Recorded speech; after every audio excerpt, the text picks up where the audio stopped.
오늘의 하이라이트 뉴스를 전해드립니다.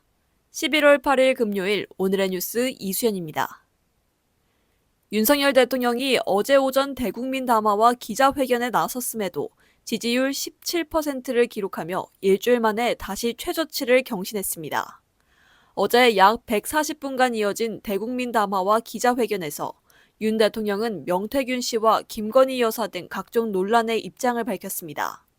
이날 윤 대통령은 제 주변의 일로 국민께 걱정과 염려를 드렸다며 고개를 90도로 숙여 취임 후 처음으로 사과를 전했습니다.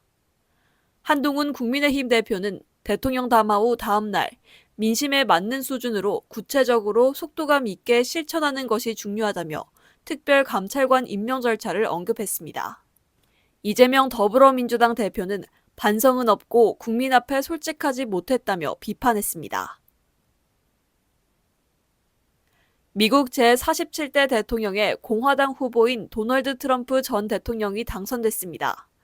민주당 후보인 카멀라 해리스 후보와 초접전이 될 거란 예상과 달리 트럼프 당선인은 개표 내내 우위를 지켰고 7개 경합주에서도 승리해 선거인단 277명을 확보하며 승리를 확정했습니다.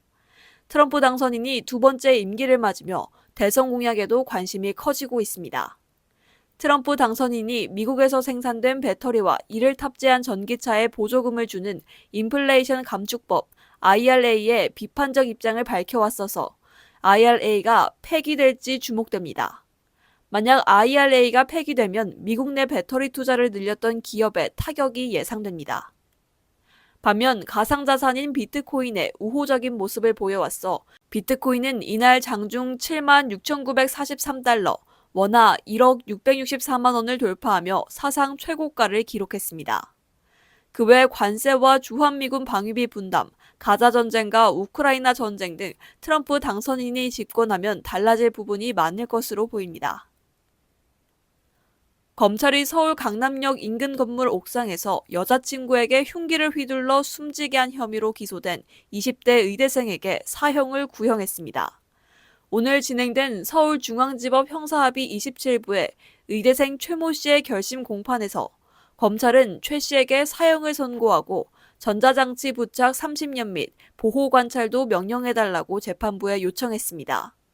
최 씨는 지난 5월 여자친구와 결별 문제로 갈등을 빚다 인근 건물 옥상에서 흉기를 여러 차례 휘둘러 숨지게 한 혐의가 있습니다. 검찰 조사 결과 미리 흉기를 준비한 계획성 범죄이고 범행 당시 심신장애 상태가 아니었던 것으로 파악됐습니다.